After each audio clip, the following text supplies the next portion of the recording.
love now and Did you always. follow my Estella? I love her. Love is stronger than anything. Feel the love. And I love you more than anything. There's still love. From the New York Times, I'm Anna Martin. This is Modern Love. I don't want to brag, but I'm in a relationship, which is really great for a lot of reasons. A big one is that I get to avoid the very specific feeling I get whenever I'd go on a first date. I'd open the door to whatever bar, see the guy I was supposed to be meeting inside, and just immediately feel so tired. Like my body already knew how much effort it would take to make a good impression, to ask the right questions, to do that little dance at the end about who's gonna pay. Putting myself out there was exhausting. That's how the author of today's Modern Love essay, Susan Gellis, felt. Exhausted. Her job was intense and all-consuming, so she told herself she had no time for dating. And that worked for her, until she realized she was lonely. So finally, Susan decided to put herself out there in, I think, one of the bravest ways a person possibly can, by going to a singles mixer. Susan Gellis, welcome to the show. Welcome to Modern Love. Thank you so much. Great to be here. So your essay gives me really strong rom-com energy. I sort of feel like it's like a Nora Ephron movie. Yeah, I hear you.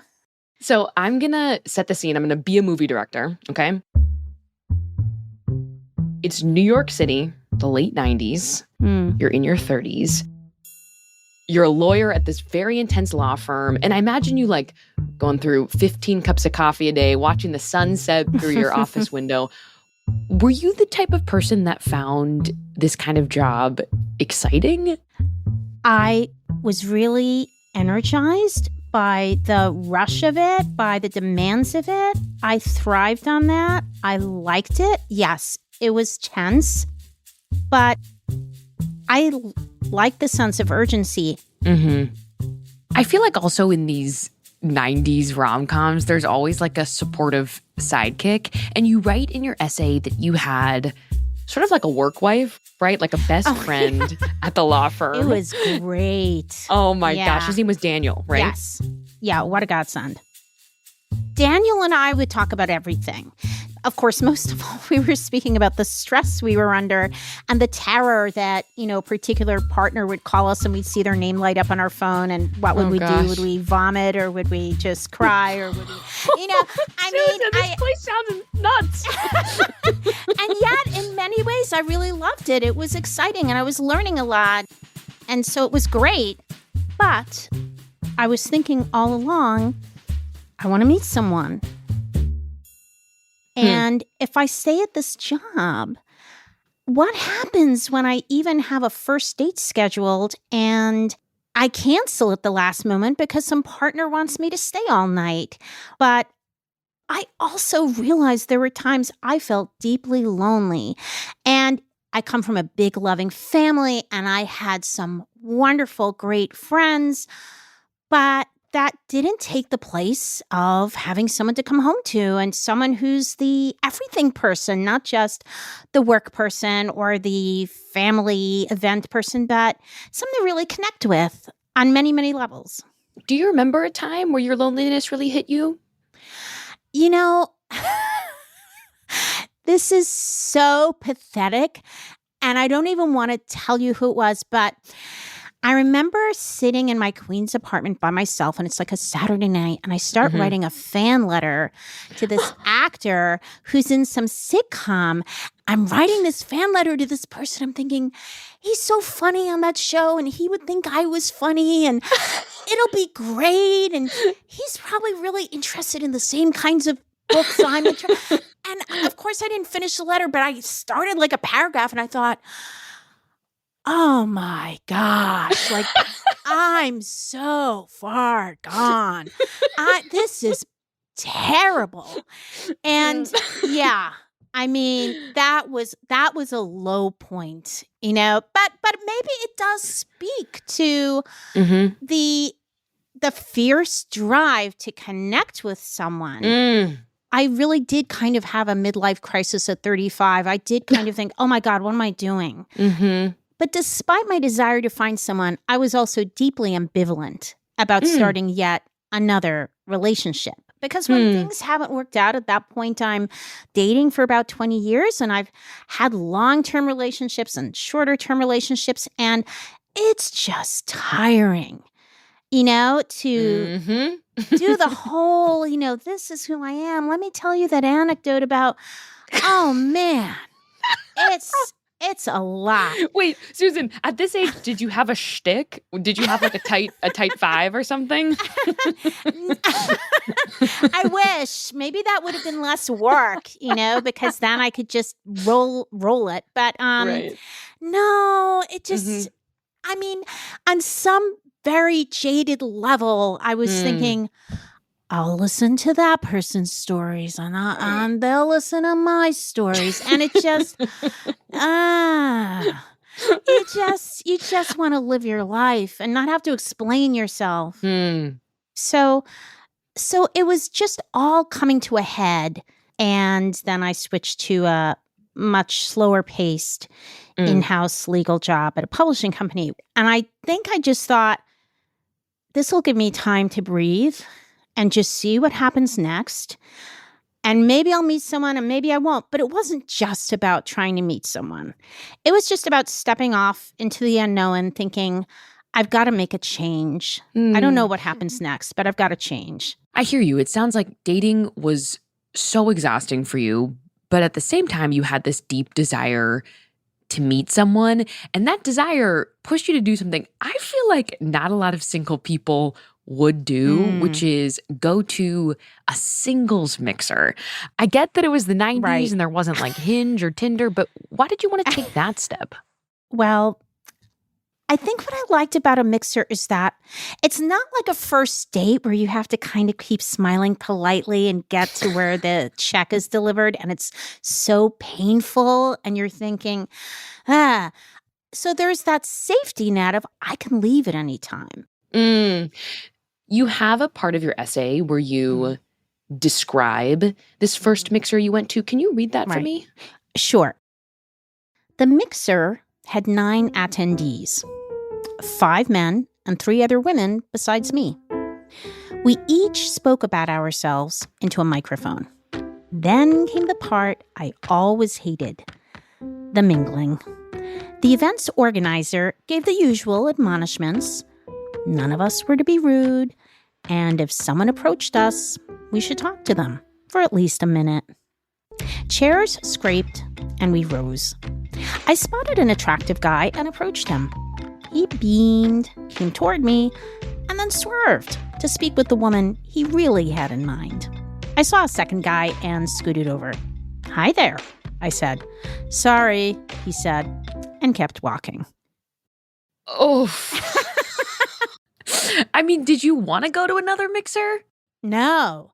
I was That's like, a big well, no. That's that. Yeah, I'm done with that. And I remember talking with Daniel on the phone, and I told him about the disaster that had ensued.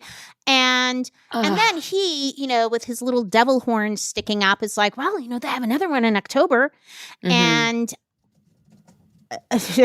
no. And right around that time, is when I decided to really charge ahead and buy my own apartment in Queens. I really was kind of saying, I've got to lose this fantasy that I'm going to meet someone and that I'm going to meet someone soon. Maybe I'll be 68 one day and I'll meet someone. But meanwhile, I've got to live my life. So you've resolved not to wait around. What happens next? Well, a month goes by and I'm just sitting at my job, which was so low key that, I could and did wear, jeans to work and flannel shirts and just sit there and on the computer. And it was a really slow Friday afternoon and it was about 3:00. And I thought, I guess I'll just clean out my email inbox. And there it was, this email from Daniel. Hey, there's going to be another mixer. And I thought, oh my gosh, that's today. What'd you think? Well, I thought, well, I was like jolted. And I thought, oh my gosh. Now, I'm in Manhattan at my job, and it's actually not that far away from my job, and I could leave and I could get there in time. And I just thought, but I'm in jeans and a flannel shirt, and I haven't had time to be at home practicing my 1-minute spiel, and this is terrible. But I guess I just kind of thought, okay, I'll do it. What the heck? Wait, I mean, I love that, but I'm so curious because when you're leaving that first mixer, you're truly like, Daniel, no, never again. Right. I'm not going. Right. Why this change, this kind of, maybe I can do it? I think there's a streak in me that kind of likes a dare almost. That's like, yeah, I'll do this, thing that may not be so advisable. And that's part of it. I think the other thing is it just felt, maybe it did feel to me in a way like so serendipitous. Like I'm here and I'm kind of close to where that mixer will happen. And even though I'm not dressed the way I would typically dress for a mixer, this is me. If they're going to like me, they'll get that glimpse. So you show up to this second mixer. As you say, you're wearing your flannel, casual Fridays. Yeah. Despite that, I imagine you've taken a deep breath and walking in. Can you read the part of your essay where you go to the second mixer? Sure. This mixer had about 80 attendees who sat on chairs in a large high school classroom. It took an hour to pass around the microphone. I scribbled notes of what certain men said about themselves. This one was a contractor who liked Shakespeare. That one was a lawyer who liked opera. Then came the dreaded mingling. No, not mingling again. I know, it's so horrible. Oh my gosh. What happened when this mingling period started? Like, what did you do? Well, almost right away, there was some man right in front of me talking to me. And then as soon as he left, there was another man right in front of me talking to me. There's this frozen smile on my face, and I'm tensing up and I'm trying to do justice to people. But most of these guys who talked to me just made me feel tenser because they seemed so strange. And I just fled into the bathroom and put myself in a stall and closed the door and just put my head against the door and thought, I can't do this. Oh my gosh, Susan, this is the rom-com again. Like, I can see this. It's you in the bathroom stall. It's just part of a movie. What are you thinking while you're in there? Well, I'm just feeling I'm dying the 1,000 deaths in the bathroom stall, just, thinking how stressful it is to talk to strangers, put myself out there. And I mean, maybe it's like what a prey animal feels, when they sense the predator lurking in the trees. And I just kind of tried to stop thinking, like processing everything. And I just let myself be in that moment. And I guess I thought, well, I'm just going to stay here till the mingling's over. And that way I don't have to talk to anyone else. When we come back, Susan finally leaves the bathroom. And it turns out she actually does have to talk to someone else. That's next.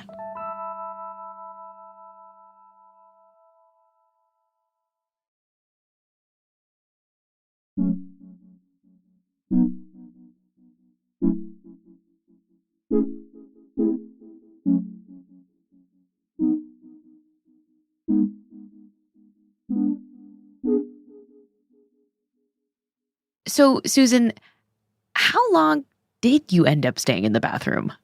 So I waited until really no one else was in that bathroom. And I figured, well, this is it. The mingling must be over. And the coast is clear, and I'll go back to the room and I'll see what happens. And I go back to that room and my heart sinks. because people are sitting and staring into space. And I come in and I just think, and that's when this last guy comes over to me to speak with me. And I say, I know you. You're a lawyer and you like opera. And then he said, yes. And then I said, what kind of law do you practice? And he said, real estate. But his whole vibe was very closed. He seemed very serious, like gravely reserved. And I said, oh, and you like opera. So I said, what composer, what period do you like? And then he eased just a little. And he said, I like Puccini. And I felt almost instantly proud of myself because I actually could remember listening to Puccini. Like, it was like, oh, good, I'm going to score here because I can remember. I say, oh, I remember listening to Tosca in a library years ago. It was so overblown. And there's this pause. And then he says, just as gravely and just as reservedly as when he approached, he says, Tosca is my favorite opera. And it was like with perfect comic timing on his part.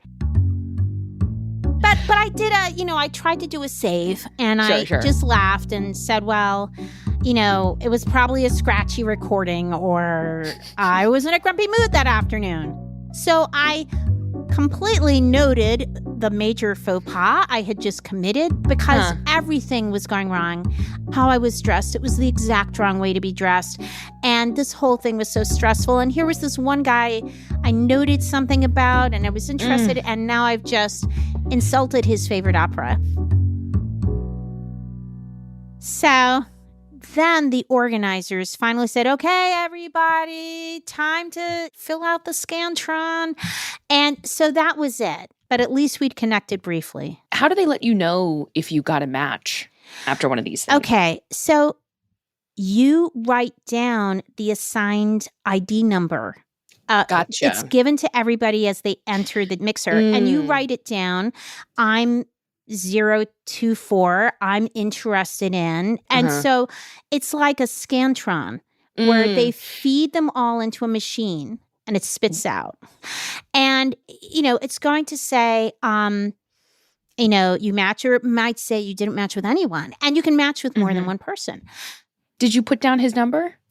I did because, he seemed like a nice person and he, and I actually thought that the way he said Tosca is my favorite opera, I actually thought it was very funny.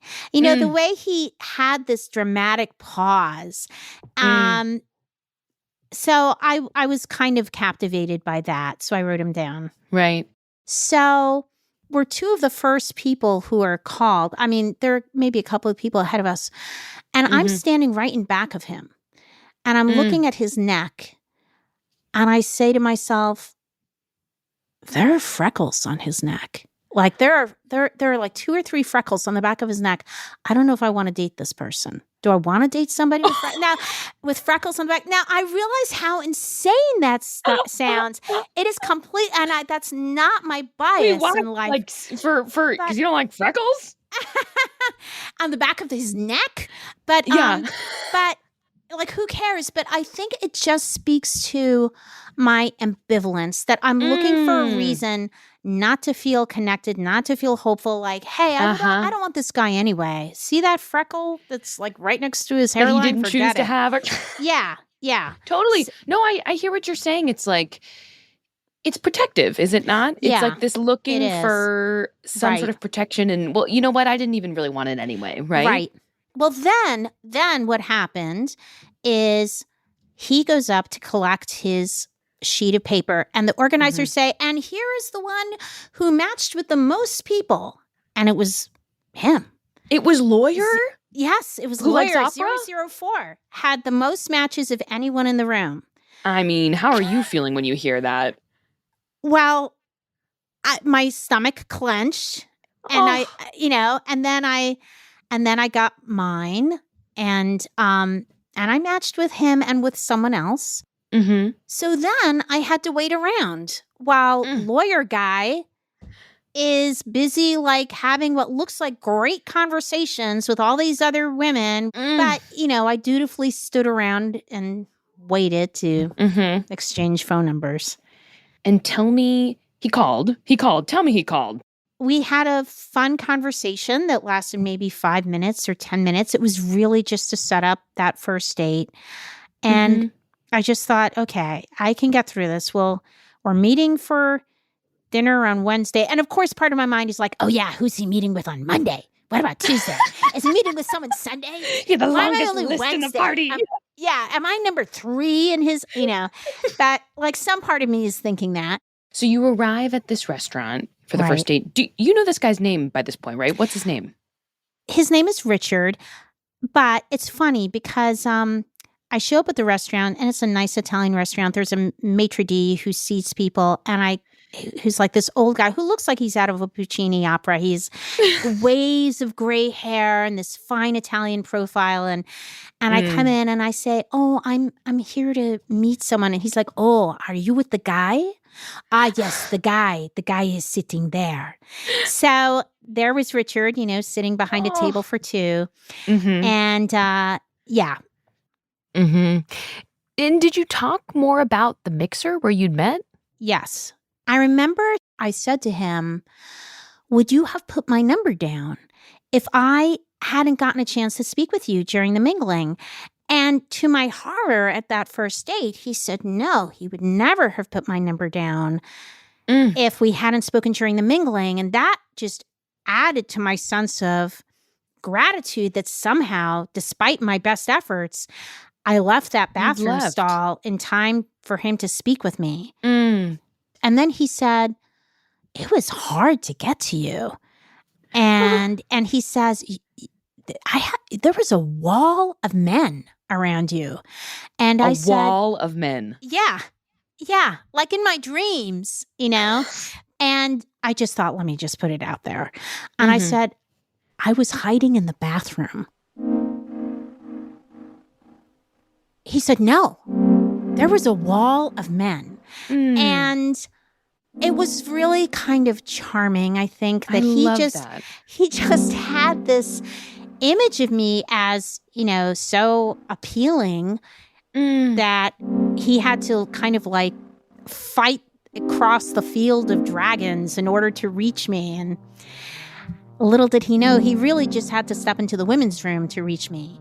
I mean, what did it mean to you that Richard saw you this way? Well, it probably gave me a sense of trust that he saw me as desirable. I was someone he had to compete for and someone he had to work at reaching. So it worked out with Richard. We're still in touch. I get that postcard once a month. No, it's so horrible. Yes. So that first date led to a second date, and he called me at work a few days later, and he said, I'd like you to go to Tosca with me. And so I said, of course. And it was wonderful. So we got married almost exactly 2 years after we saw Tosca together. And there definitely, from that day to this day, has been not just a complete ease in speaking with him and sharing my life with him, but a really palpable sense of fun and joy. He's just so much fun to be with, but he's also so kind that it just is a real blessing to have met him and to have not carried out my worst strategies, of not calling him back or staying in the bathroom. Right, I'm exactly. just kind of struck by, going back to the movie version of this night, like you could have stayed in the bathroom. Like that's a plot line that night could have taken, but it didn't. And that was my thank intention. God. Yeah. Leave the bathroom, but maybe consider not even going there, in the first place. I mean, I didn't have to hide there for 5 or 10 minutes or whatever it was. Yeah, because I guess I feel like this wonderful person came into my life, but it was almost like not against my will, but against my best efforts to make it as unlikely as possible. Susan, thank you so much for sharing your love story with me today. Thank you. It was fun chatting with you. If you want to hear Susan's full modern love essay, check our feed on Friday. We'll drop it there for you to enjoy. If you have a story that you want to share with us, we'd love to hear it. We're always looking for good stories and new perspectives for the Modern Love column, no matter where you come from or who you are. To find out how to submit your own story, go to nytimes.com/modernlovesubmission. Modern Love is produced by Julia Botero, Christina Josa, and Hans Butow. It's edited by our executive producer, Jen Poyant and Annabelle Bacon. This episode was mixed by Sophia Landman. Our show is recorded by Maddie Masiello. The Modern Love theme music is by Dan Powell. Original music by Rowan Nemisto, Marian Lozano, Alicia Baitup, Pat McCusker, and Dan Powell. Digital production by Nell Galogli and Mahima Chablani. The Modern Love column is edited by Daniel Jones. Mia Lee is the editor of Modern Love Projects. I'm Anna Martin. Thanks for listening.